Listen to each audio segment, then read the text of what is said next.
मूंखे मदीनो पाक मौला घुमाईंदे मूंखे मदीनो पाक मौला घुमाईंदे मुंहिंजी दुआ दरबार में ही अघाईंदे फज़ल पंहिंजो रब पाक तूं फरमाईंदे मूंखे मदीनो पाक मौला घुमाईंदे मूंखे मदीनो पाक मौला घुमाईंदे घुमण वञा मां हाणे जो हाणे देर न कयां पर दूर आहियां घुमण वञा मां हाणे जो हाणे देर न कयां पर दूर आहियां किस्मत हिते कैद बनायो मां बि वॾो मजबूर आहियां देर न थींदी का बि जे तूं चाहींदे फज़ल पंहिंजो रब पाक तूं फरमाईंदे मूंखे मदीनो पाक मौला घुमाईंदे मूंखे मदीनो पाक मौला घुमाईंदे रोई घुरां तो दर दुआऊं मुंहिंजूं क़बूले पाक धणी रोई घुरां तो दर दुआऊं मुंहिंजूं क़बूले पाक धणी अरब शरीफ़ जे मुल्क दे मालिक मुंहिंजी वराए वाग खणी चौथ रज़े अतहर जी मूंखे चुमाईंदे फज़ल पंहिंजो रब पाक तूं फरमाईंदे मूंखे मदीनो पाक मौला घुमाईंदे मूंखे मदीनो पाक मौला घुमाईंदे आज जी दिल दाऊं करे थी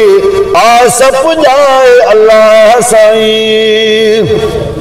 आज जी दिल दाऊं करे थी आस पुॼाए अल्लाह साईं दीदार हबीब करीम जे ख़ातिर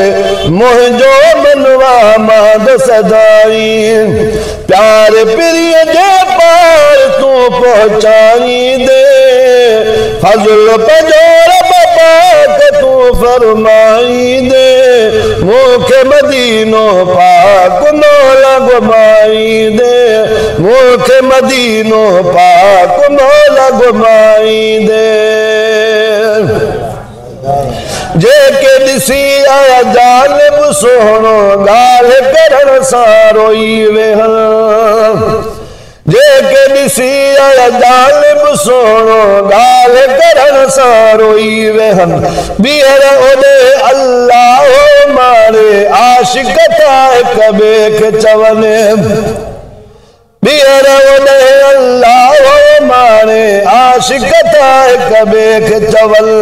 तन सां गॾु महबूब पंहिंजो मराईंदे फज़ल पंहिंजो रब पाक तूं फरमाईंदे मूंखे मदीनो पाक मौला घुमाईंदे मूंखे मदीनो पाक मौला घुमाईंदे मर्ज़ी आ तो मिठड़े रब जी जंहिंखे घुमाए मदीनो जॾहिं मर्ज़ी आ तो मिठड़े रब जी जंहिंखे घुमाए मदीनो जॾहिं तूं जे चाहीं मिसकीन बि संभरे तोड़े हुजेसि न माल मदी तो तूं जे चाहीं मिसकीन बि संभरे तोड़े हुजेसि न माल मदी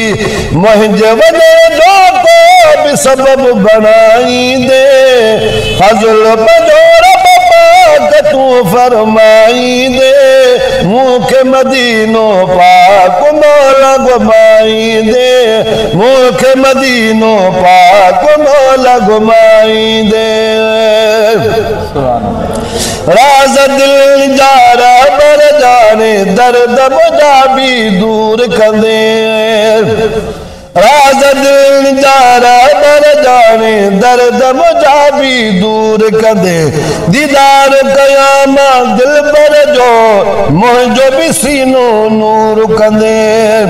दीदार कयामा दिल पर जो मुझो भी सीनो नूर कंदे गम गुलाम रसूल जा सब लाही दे फजल पजोर पाक तू फरमाई दे मुख मदीनो पाक मौला घुमाई दे मुख मदीनो पाक मौला घुमाई दे मुझी दुआ दरबार में ही अघानी दे फजल पजोर पाक तू फरमाई दे मुख मदीनो पाक मौला घुमाई दे मुख मदीनो पाक मौला घुमाई दे।